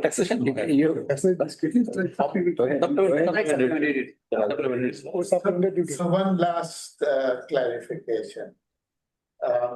Your tax revenue GDP ratios are obviously not an issue, but nevertheless, the collection of taxes, the administration of taxes from that point of view, is tax evasion a challenge for China? Good point. Okay. Yeah, very good question. It was a very big challenge in China for tax evasion. But nowadays, also because China actually also face physical difficulties. So the tax bureau use we call it a strict system to control the tax collection. So the tax evasion now is very hard or very difficult for tax evasion. I think it's very important for us to understand how you overcame this challenge. Yeah. I don't know if it can be done in this seminar, but anyhow, if you could just give us a brief idea about how China overcame this issue. Yeah, okay, thank you. I think it's a very good perspective, or also a very good question. Based on my view, I think also 2 points. The first one is definitely the information collection is very important, right? We need to collect enough information to avoid tax evasion. So how to collect enough information? We can use different technologies. right? For example, the digital system or some other kind of institution to control to collect enough information. This is very important because for this part, the Chinese government is doing better and better. You know, so artificial intelligence being used for this purpose? Artificial intelligence, is that being used? you mean for China? Not yet. But you know, let me take the personal income tax for example in China. So currently, for China, because we already have a system, say, for example, for me as a professor in the university, right? If I give a lecture or do something in another institution, then they pay me some reimbursement, right? For all these activities, I cannot get cash. I need to give them the bank account and my ID information so that they can pay the money to the account. And this money will be linked with my ID so that the tax bureau will have this information. I will pay the personal income tax together, right? So this is currently, but you know, 10 years ago, we usually get cash. We don't need to pay taxes for this kind of activities. Okay. Right? Yeah, so this information collection definitely is important. I think the second point from my side is that I think I just mentioned to the expert just now is the incentive of the local governments. We need to design some system or some institution to provide more incentive to the local governments so that the local governments can help the central government and help the tax bureau to collect the information, to report the real information so that to avoid the tax evasion. This is also a very important part for the tax collection because in China, you know, always I think in some stage the Chinese local governments they don't have enough incentive to report real information. So at that stage, the tax evasion is a very serious problem. So, but after the tax sharing system reform, and the local governments have incentive to help report real information, to help collect the tax revenue. So it's a very important perspective as well. So I think these are the two major recommendations I have now. Yes, keep that. Thank you, Professor. Actually, yes. Thanks for your nice presentation. You have tried to bring around 6 decades reform journey of your country. Yeah. We saw that their major contribution in your revenue from the SOEs. What is the present scenario of your SOEs as compared to private sector? As well as it's quite contradictory to open economy concept. As we saw, you are still mostly rely on the indirect tax. It is also a classic contradictory position of the fiscal structure. That actually just give an idea about these two issues. Thank you. Sorry. Let me repeat the question. So, do you mean China's indirect tax still the major tax revenue? So how China will transfer to direct tax? Do you mean that? Or could you repeat your question? Indirect tax is the major revenue source of your total structure of the total revenue. Yeah. So, I think it's quite contradictory as a developed country. We think it should mostly rely on the direct tax. Number one. Number two, and your main source of revenue from state-owned enterprise, it is also quite contrary to the open economy. And I want to know these two issues, how you explain. please. And I would like to add a supplementary questions. When Okay. the difference is so much on the indirect tax, Yes. how much of that indirect tax comes from trade taxes? How significant is the reliance on trade taxes like tariffs? 2%. Oh, you mean, let me look at, go back here. You mean this information, right? Not this one, not this one. You go back. So, You have an estimate of trade. no, you mean this one, this one, Five to the top. Fight. Sorry, just. right, this one? Yeah. Yeah, How much is tariffs? 2%? Only 2%. yeah, tariffs only 2%. Yes, very good. Yeah. We don't have many tariffs. খুশি হয়েছে না? নিজেরাই বানাইছে। That is where it should go. Yeah, thank you. And you can answer this question. Okay. Yeah. Sorry for taking the floor again. I have a couple of questions, comments. One is, in Bangladesh, we have a very large informal sector, which is about 85% of the economy. As opposed to the formal economy is hardly 15%. And same goes with employment as well. If you look at the labor market, that's exactly the situation. 85% in the informal sector, 15%, 12 to 15% are in the formal sector. Now, if you look at the total number of taxation identification numbers in Bangladesh, it's 14 million. As opposed to that, the tin holders who actually file their returns is about 4.5 million. 14 million tin holders, only 4.5 million actually file their tax returns. And the tin holders who actually pay tax is significantly lower. Was this the situation in China also back in the 80s when you started your reforms? Or is it much different now?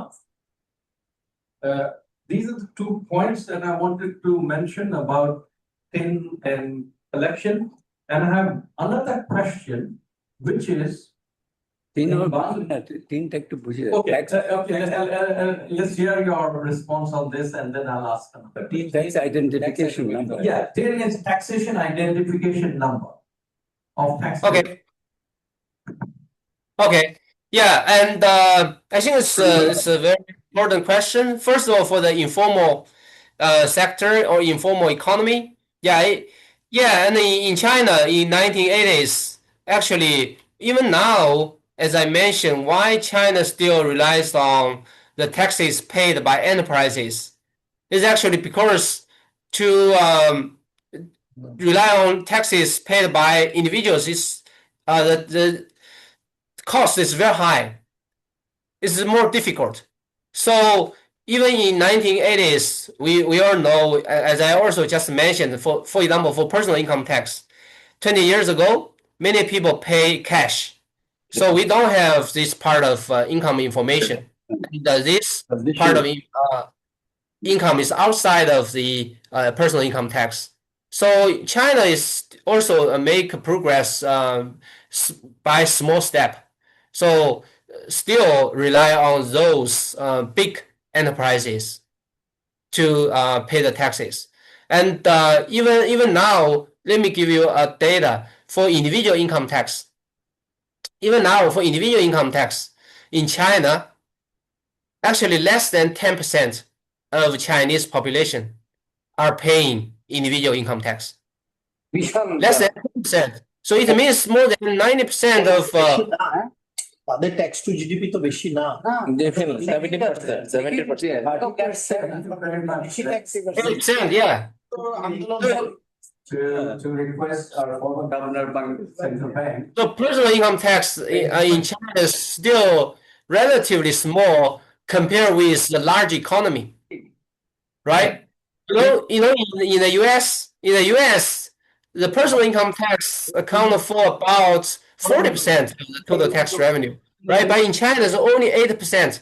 And also only 10% of the total population are paying personal income tax. So my kind of view is for our government can focus on those formal economy first, because for informal economy the tax collection cost is too high for us to have the reform. Yeah, so nowadays we may focus on enterprise first, right? Especially those big enterprises. I think in China, this is also China's strategy. China, we focus on the enterprises, especially the big enterprises, to make them pay enough taxes. This is the first step. Then gradually we can move on to cover other individuals. May I now ask you? Yeah. As a professor, I just want to some observations. Thank you for your excellent presentation, and it gave us a lot of information about the Chinese tax structure composition. What appears to me is correct if my impression is not right or otherwise. That you are having a similar problem that most developing countries are in. That means taxing the households, the personal income tax side, is extremely challenging and not easy. The transition that China also needs as of now, like Bangladesh, like most developing countries, is to make the direct taxes much higher compared to what it is now. That's one observation. The challenge is common. You have the problem, we have the problem. The second thing that I feel is that China has a dominant public enterprise sector. And public enterprise, if they are not loss-making like Bangladesh, then they are tax compliant 100%. So they don't have any incentive to hide taxes because it's a public entity. So your corporate income tax tends to be boosted by that characteristic of your economy. The structural advantage, or you can call it disadvantage, whatever, that China has. Advantage in the sense that the compliance increases. Disadvantage is that ultimately private sector may have to come and play a much bigger role in the corporate world. So that's another observation. And the third part, which you don't necessarily have that kind of a problem, but or we have not developed our fiscal federalism, which is very well developed in China. That means the sharing of revenue from the central to the local government. That you have managed quite well, and the ratios are increasing in favor of the local government from the central. Central collects it but hands it over more and more to the local government, other levels of government, including state policies and maybe even city governments and so on. We don't have that in Bangladesh. We still have a very limited local government operation and almost 100% dependent on central government budget. They don't have much of an expenditure authority or revenue collection. Neither. So we have a very underdeveloped local government structure, which, if I look at your presentation, much of the infrastructure development happened from the local government in China. And that we start on that. So thank you once again for your excellent presentation. And I think we have a lot to learn from your experience. And we have a lot of commonality, as well as China is quite advanced in some of these, like fiscal federalism. You are much more advanced. You are in terms of your VAT collection success is much better than ours. Although we also had and the final lesson that I can say is that reform matters. And whenever the country is hit in terms of the wall against in terms of our revenue, they react. And then reforms take place, and starts increasing taxes. It happened in China, it happened in India, it happened also in Bangladesh to a limited extent. If you go back to 92, you will see there is a jump. Yeah. When the VAT was introduced, there was a jump in tax revenue, VAT revenue and so on. But after that, after 3-4 years, it petered out because no more reforms were done. Because it followed up. So thank you very much. Yeah, thank you, Dr. Hassan Mansoor. He was also instrumental in introducing VAT in Bangladesh back in 1991. And he spent 30 years with the IMF, so he knows a thing about revenue. Now, for the last question, the representative from the National Board of Revenue, he would like to raise one question, and there's another one from the Metropolitan Chamber as well. Thank you, sir. I thank you, Mr. Professor Zhang, for his. Michael. I thank Mr. Professor Zhang for his very informative and very elaborate presentation on Chinese taxation system. I have actually multiple questions if I get time. My first question is, from your presentation, we understood that the taxation policy is made by the NPC, National Policy Council or something, the highest body from the government. And it is administered by the Ministry of Finance. And the regulations, rules, and others, notices is made by the State Administration of Taxation and General Administration of Customs. My question is, how these two institutions, the National People's Congress and State Administration of Taxation or Minister of Finance, how the coordination is made? Because whenever we formulate a policy, we need to draft it first. Who made the drafts and how it is being prepared and how it is being executed? What is the mechanism for formulating the tax laws in China? And my second question is about compliance, as Mr. Kamranti Rahman has already raised. How you ensure your tax compliance? And I know that there are a G Cloud which produce almost 100 million returns, pre-filled returns, I guess. That is the information from 2019. Maybe that number is increased a lot. How this pre-filled return is managed and how the compliance is also ensured by the taxation system. Thank you. Okay. Yes, thank you for your two very good questions. The first question is about the tax laws, right? As I written here, actually, most of the tax rules and the draft of the tax laws are made coordinated by Ministry of Finance and the State Administration and of Taxation.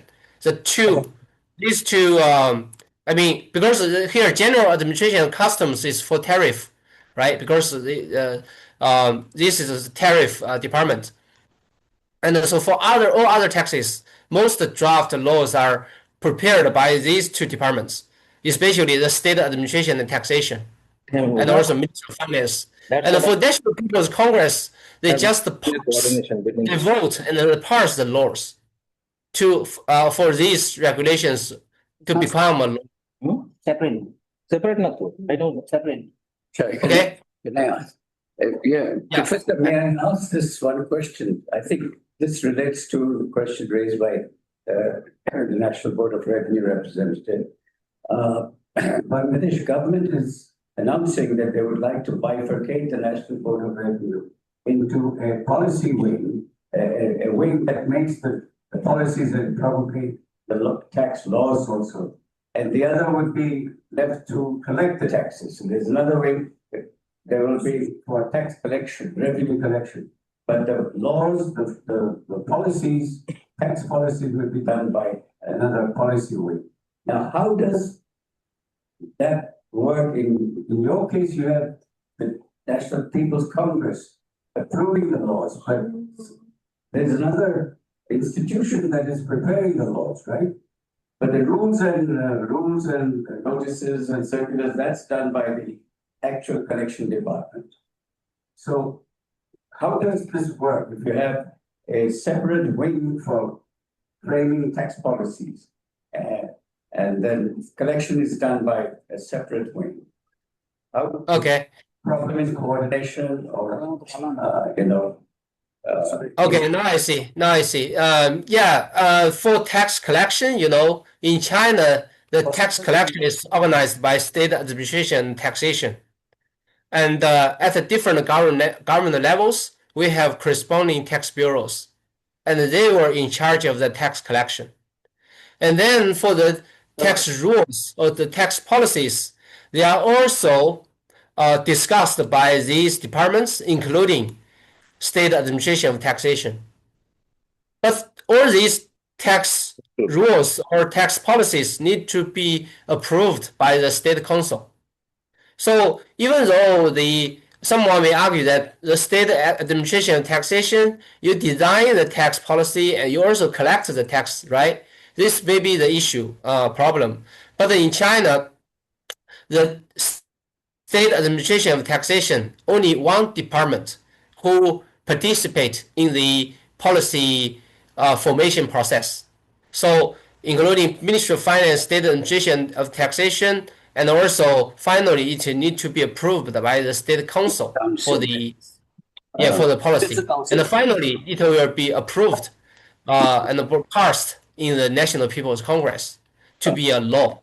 Yeah. So but the collection process or implementation are in charge of by the state administration of taxation. Thank you very much. Now I understand that there is a separation of selection and provincial government law করে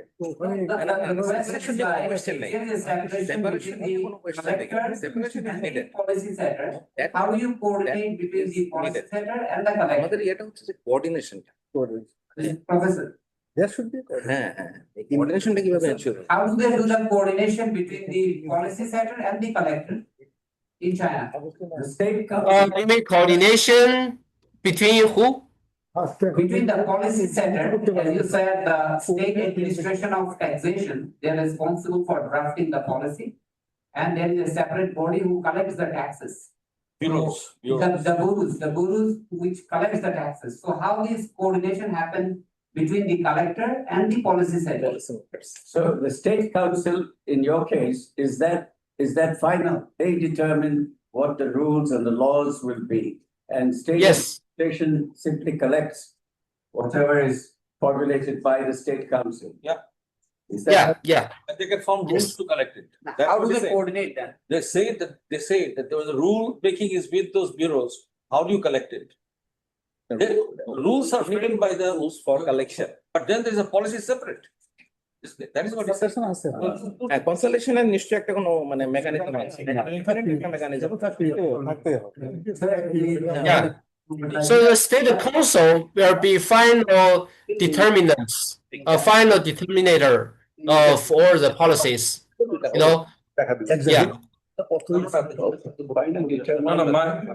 My intervention is that is exactly what I wanted to ask. Okay. So and I think he has explained. Okay, yeah, so basically that is how, so this case, the state council is the final arbiter of the tax laws, tax policy. Of course, the laws have to be approved by the National Congress. Which is the parliament. Yeah, the state council is the one that does the formulation of the laws and the state, the administration part, the collections, the collectors do the collections. Okay, all right. So thank you. I think I pretty much we have asked you a lot of questions and you've given us a lot of clarification that is most useful for us. Thank you so much, Professor Peng Zhang, Vice Dean, School of International Relations and Public Affairs, and Director, Public Budgeting Research Center of Fudan University, for giving us this excellent presentation and for all your time to interact with us. We had so many questions. We were curious to know how China has been able to handle this particular thing. One thing that we are impressed is that you don't rely too much on trade taxes. You export a huge, you're the largest exporter in the world, but you're also the second largest importer of the world. And yet you don't tax your imports that much. It only brings 2% of GDP, although as a share of revenues, I think in trade taxes make about 13% of the revenues. In our case, we almost collect 30% of our revenues from trade taxes. We have very highly taxing trade, and so that is also creating a problem for our export sector. So thank you very much once again for sharing your ideas and your thoughts and perspectives. We look forward to more cooperation with your institute and Fudan University in the future. Thank you. Would you like to say anything? Any concluding thoughts? Okay. Yeah.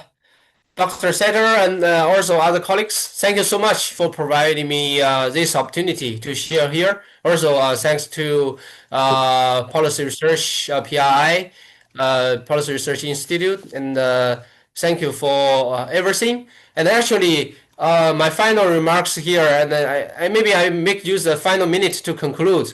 Right? I actually also provide some kind of other data about tax to GDP ratio in other countries, and finally some recommendations.